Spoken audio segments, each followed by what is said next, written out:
আসসালামু আলাইকুম ফ্রেন্ডস, অ্যাডজেট শিক্ষায় আপনাদেরকে স্বাগতম। আপনারা সবাই কেমন আছেন? আশা করি সবাই ভালো আছেন। বরাবরের মতো আপনাদের সাথে আছি আমি সাইফুল ইসলাম। চলে এসেছি নতুন একটি টিউটোরিয়াল নিয়ে। সো আজকের টিউটোরিয়ালটি কোন বিষয়ের উপর হতে চলেছে সেটা নিশ্চয়ই আপনারা টাইটেল এবং থাম্বনেল দেখে অলরেডি বুঝে গেছেন।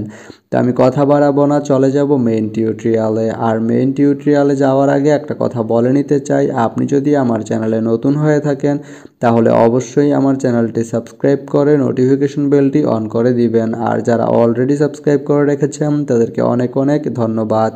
যারা আমার এই ভিডিওটি ফেসবুক থেকে দেখছেন তারা আমার পেজটি ফলো করে সাথেই থাকবেন। তো চলুন চলে যাই মেইন টিউটোরিয়ালে।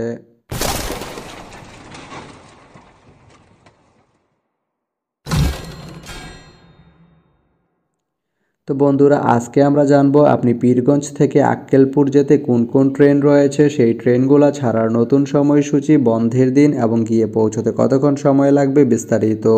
তো আমি যদি আপনাদেরকে ট্রেনের সময়সূচিগুলো বলে দেই, আপনি পীরগঞ্জ থেকে আক্কেলপুর যেতে প্রথমেই যে ট্রেনটি রয়েছে সেটি হচ্ছে দ্রুতযান। দ্রুতযান ট্রেনটি পীরগঞ্জ থেকে ছাড়বে সকাল 8টা 47 মিনিটে এবং এটি আক্কেলপুর গিয়ে পৌঁছবে দুপুর 12টা 10 মিনিটে। এই ট্রেনটির কোনো অফ ডে নেই।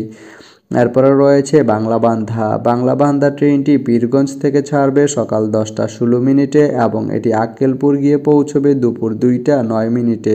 শনিবারের দিন এই ট্রেনটি বন্ধ থাকে। এরপরে রয়েছে একতা। একতা ট্রেনটি পীরগঞ্জ থেকে ছাড়বে রাত 10টা 18 মিনিটে এবং এটি আক্কেলপুর গিয়ে পৌঁছবে রাত 1টা 45 মিনিটে। এই ট্রেনটির কোনো অফ ডে নেই। তো আপনি পীরগঞ্জ থেকে আক্কেলপুর যেতে এই তিনটি ট্রেনের যে কোনো একটি ট্রেন ব্যবহার করতে পারেন। তো ভিডিওটি কেমন লাগলো অবশ্যই কমেন্ট করে জানাবেন। আর ভিডিওটি যদি ভালো লেগে থাকে বা আপনার কোনো উপকারে এসে থাকে তাহলে ভিডিওতে একটা লাইক করে দিবেন, কারণ আপনার একটা লাইক আমাকে অনেক ইন্সপায়ার করে নতুন নতুন আরও ভিডিও বানাতে। তো ধন্যবাদ সবাইকে ভিডিওটি এতক্ষণ ধৈর্য ধরে দেখার জন্য। ভালো থাকবেন, সুস্থ থাকবেন, অ্যাডজেট শিক্ষার সঙ্গেই থাকবেন।